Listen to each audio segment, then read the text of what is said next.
Alors cette petite vidéo pour vous guider dans la correction de la datation par radiochronologie de deux granites, le granit de Spiégu-Pluviers et le granit de Saint-Mathieu. Dans cet exercice, vous deviez mettre en évidence l'âge absolu, on va dire, de ces deux granites et raisonner ensuite pour savoir si, oui ou non, ces deux granites se sont mis en place en même temps ou alors si un granit est plus ancien que l'autre, sachant que ces deux granites sont vraiment très très proches géographiquement parlant. La méthode appliquée que nous étudions nous ici en terminale est la méthode donc du couple d'isotope rubidium 87 et strontium 87, sachant que le rubidium 87 est l'élément pair radioactif et qu'il se désintègre en élément fils strontium 87 qui lui sera stable. Donc je vous rappelle que pour faire cette activité, vous avez besoin de retrouver un coefficient directeur, donc de tracer du coup une droite, parce que vous avez à votre disposition cette formule qui va vous donner donc le temps et cette formule donc l'inconnu et la pente de la droite, c'est-à-dire notre coefficient directeur à rechercher. Nous aurons toujours les valeurs de rubidium strontium qui ont été donc mesurées dans divers échantillons au niveau donc de minéraux, sachant que on part du principe que l'ensemble est daté de la même période. Donc il ne nous reste plus qu'à tracer les droites, ce que je vais faire. Je vais donc sélectionner mes deux colonnes. Ensuite je fais insertion nuage de points. À partir de ce nuage de points, je vais tracer la courbe de tendance, donc ajouter une courbe de tendance et bien sûr, le plus important, afficher l'équation sur ce graphique. Moi, ce qui m'intéresse ici, c'est de récupérer le coefficient directeur, à savoir ici 0,0043. Ce coefficient directeur, je vais donc l'intégrer pour calculer l'âge de mon granit. Donc ici, je vous rappelle qu'on doit écrire égal. Je vais inscrire donc la formule qu'on me donne, log népérien, de mon coefficient directeur, c'est-à-dire 0,0043 plus 1,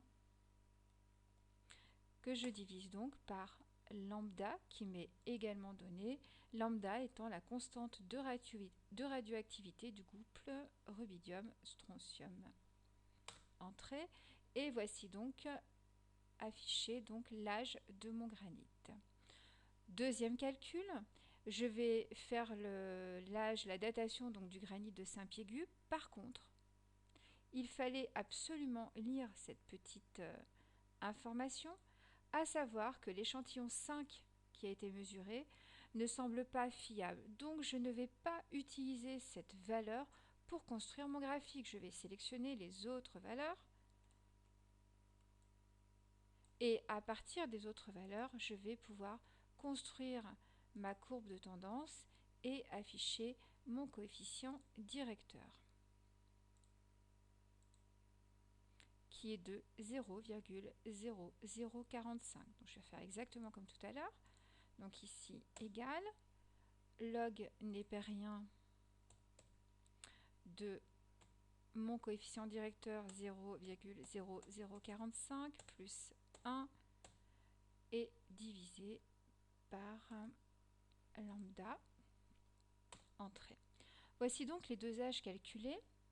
3,02 10 puissance 8, 3,16 10 puissance 8, qui correspond donc à 302 millions d'années et 316 millions d'années, mais il fallait absolument lire les informations qui étaient données ici dans le début de cette activité, à savoir que ces valeurs, on doit absolument leur appliquer à une certaine incertitude. Pour Saint-Mathieu, on a une incertitude de 17 millions d'années, et pour Piégu-Pluviers, on a une incertitude de 14 millions d'années. Il fallait donc que je tienne compte de ces incertitudes pour donner réellement la réponse à cette activité. Alors je vous propose ici de construire cette réponse sous la forme d'un tableau, puisque j'ai plusieurs valeurs à inscrire, ça me paraît plutôt judicieux, et ça reste donc une communication scientifique de mes observations. Alors ici, j'ai choisi donc de mettre en colonne l'âge, l'incertitude et d'en déduire du coup la période de mise en place de mes deux granites à partir donc de ces incertitudes, soit de 17, soit de 14 millions d'années. Je n'oublie pas qu'un tableau doit impérativement ici être fermé. Ensuite, un titre au niveau de ce tableau. La construction donc de l'étape 4 va tenir compte bien évidemment de mes résultats et va répondre à la question, à savoir est-ce que ces granites sont contemporains ou pas. Et j'ai choisi de présenter également mes résultats sous cette forme-là, où on voit que un granit, celui de Saint-Mathieu, eh bien, a un âge de 285 à 319 et pour l'autre granit de 302 à 330. Et on voit parfaitement ici qu'on a une période commune entre ces deux granites, entre 302 et 319 millions d'années. Donc, ces deux granites peuvent effectivement être contemporains.